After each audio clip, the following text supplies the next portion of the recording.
this eulogy now because there were many folks from the fire department here. Growing up, there were two constants in my life anyway.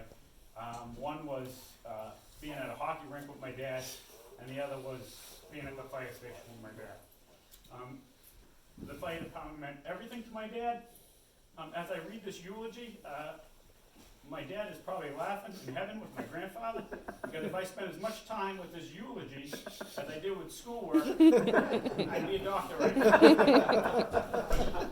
Every time I've read this eulogy, I've broken down, because my dad means and meant everything to me.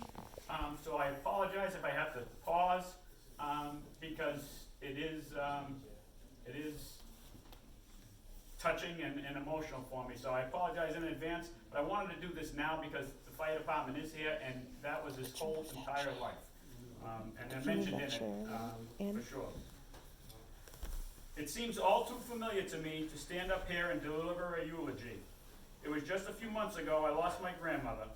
Today I will speak of my father, John George Doherty, Jack as he was called, but much of what I say will echo my remarks made in June, because my father learned the principles of his life and developed his character under the care and watchful eye of his parents, Leo and Ethel Doherty. My father was a simple man. His main objective in life was to help others and have fun doing so. My dad married my mom 49 plus years ago, but has been with my mom since my uncle introduced them back in my mom's sophomore year in high school. In every marriage there are ups and downs, but my dad always prioritized family. My brother and I were loved and treated like gold. My parents never had much money, but we always got what we needed. My dad was fortunate to marry my mom, and he knew it. He cherished his time with my mom, and when he was diagnosed with cancer, he did not worry about himself, but rather my mother. He did not want to leave her. I hope he was comforted by the fact that my mother is strong, a lot stronger than I, and she has a family that will provide support for her. To me, my dad was everything. As I researched how to write a eulogy back in June for my grandmother, several sites mentioned never make a eulogy about yourself. So I have a bit of a conundrum here. As for me, I see my dad as the gold standard of dads, the perfect human being. I want to be just like him. Sure, I may have gotten in trouble once or twice when it wasn't warranted, but usually my brother's fault. But everything my dad did had a purpose, and the purpose usually helped me or others. I so want to be just a fraction of the man he was, because the world could use more men like Jack Doherty. When someone mentions family, their co-workers are usually not on that list. But my dad loved working at the Revere Fire Department. His brothers were definitely part of his family. He took great pride when he was on the back step of Engine 3, Engine 4, and always had a smile when he climbed into the tiller box over the years. My dad wanted and worked hard at being the best firefighter he could be. It is unfortunate that more people could not be here today to hear this eulogy, which can only give a brief description of who my dad was. The China virus has cut down the number we have in attendance. It has eliminated the honor guard my dad so deserved. If my dad could have been consulted about this, he would say no problem, because my dad never liked the limelight. I can remember when we would have fundraisers for my high school hockey team. There would be ads taken out in the program from local businesses and from families of players. There would always be one full-page ad that read, "Good luck, play hard, hustle." It was always signed a friend of the program. That was my dad, never wanting to advertise himself. My father took so much pride in his charitable endeavors. He enjoyed his Fill the Boot campaigns and bottle drives for muscular dystrophy. One thing with firemen is if you give them a task that will benefit kids, they will work their backsides off to make sure it is done right. That's why my dad was a perfect firefighter to lead this charge for as many years as he did. My father had a heart of gold. My father poured his heart out for kids he wanted to try and help. One day, after my father came back from volunteering in an overnight camp for kids with muscular dystrophy, I saw he seemed deep in thought. I asked, "Dad, are you okay?" He said yes, paused and collected his thoughts and told me, "Be grateful for everything you got. Never complain, because I just saw kids that live with tremendous challenges and were so happy just to be at summer camp. Every kid deserves to go to camp." My dad felt so enriched for volunteering at those camps, but part of his heart was broken. It was not easy for him to see kids battling such a terrible disease. My dad was determined to make those camps the most fun it could be for those kids. One day, a local reporter found out my dad volunteered and wanted to write an article on my dad. My father politely declined, but encouraged the reporter to write a story on the camp and those that ran the beautiful organization. My dad did not do things because he wanted attention.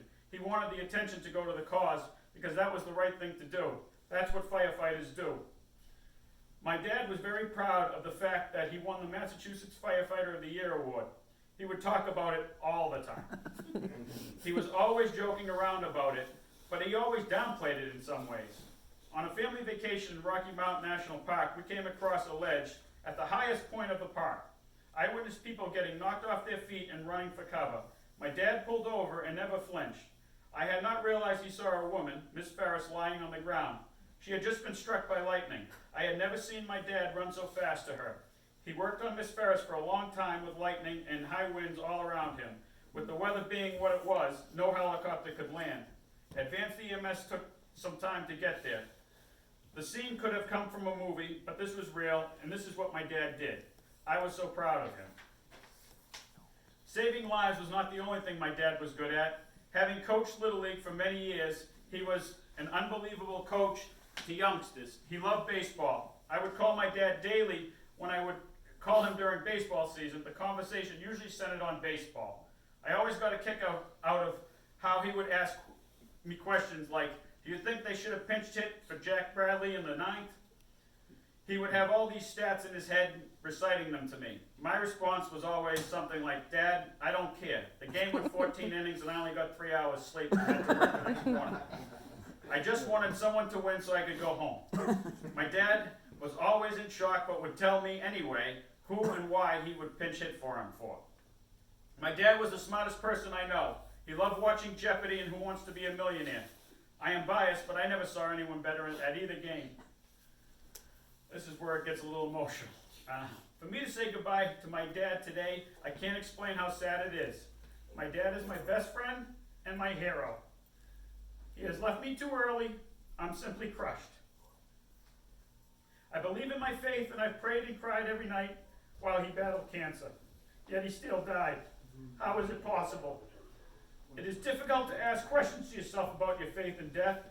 I have struggled the last few days processing my dad's departure for heaven. But I must understand that the good Lord would never put more weight on my shoulders than I could handle. I think God knows that weight down to the ounce. God loves all of us. He judges the living and the dead. When my dad ascended before him on Tuesday, I would think when his life on earth was judged, it would be known that my dad did things the right way, always putting others before himself. Now he is living in harmony with his dad, mother, sister, and countless Jakes who preceded my father's death. A testament to my father is the way he handled his cancer. He refused to call himself sick because, well, I don't know why, but my dad was not sick if that's what he said. My dad fought so hard to beat cancer because he wanted to be with his family. He refused to let me feel sorry for him. He told me he had no regrets on how he lived his life, and that he loved me, and that he was proud of me. I could not believe, as ill as he was, his priority was on me. My dad was adamant to keep his cancer private. He did not want to ruin anyone's Thanksgiving or Christmas season. But last week, he fell while getting ready to go to his chemotherapy. My father crawled to the car, bleeding, to get his treatment. My father could have had serious pain medication, yet he settled for Tylenol until the very end because he wanted to be alert to everything that was going on. He had seen it too many times. He did not want me or anyone else to feel sorry for him. As he told me, he did his best. My dad's best was perfect. It was an example of the human spirit. My dad was the best father I could have ever wished for. I can't believe he was still teaching me how to be a man on the eve of his death. But that's who my dad was. There was one request my father made to me I would have liked to think I could have honored, but frankly I'm not sure I could have. My father wanted to die at home. As I said, to see him suffering in pain was the most difficult thing I have ever had to endure. My mother was going to make sure my father's wish was upheld. However, she too struggled with his care. In came my Aunt Judy and my cousin Melissa. My father would be so proud and appreciative of both of them. I know my dad loved both of them very much. Last Tuesday, my dad passed holding my aunt's hand along with my mom's hand. He passed peacefully, even announcing the moment he was being called home. Without the help of my Aunt Judy and Melissa, I'm not sure my mother and I could have honored the request of my father. On behalf of my father and my mother, I can't thank both of you enough. Your care for my dad at his end was a little taste of what heaven would be like for my dad. My dad means everything to me, so for you to step in and take care of him like you did proves there are others in the world just like my dad. I love both of you very much, and I always will be indebted to you for you answered my prayers. Godspeed, Dad. I'm sure you're tailoring again. You are now at peace. I love you now and forever. Yes, son. Thank you, everybody, for coming. I would really appreciate it. Again, I can't tell you how much the fire department meant to him. Not only him, but his father, his uncle. It means a lot to my family. The fire department is just gold. And when you think of the Revere Fire Department, I can't think of a better department in the country, the state, or in the world. You guys are just fantastic, and I really appreciate that. And thank you so much.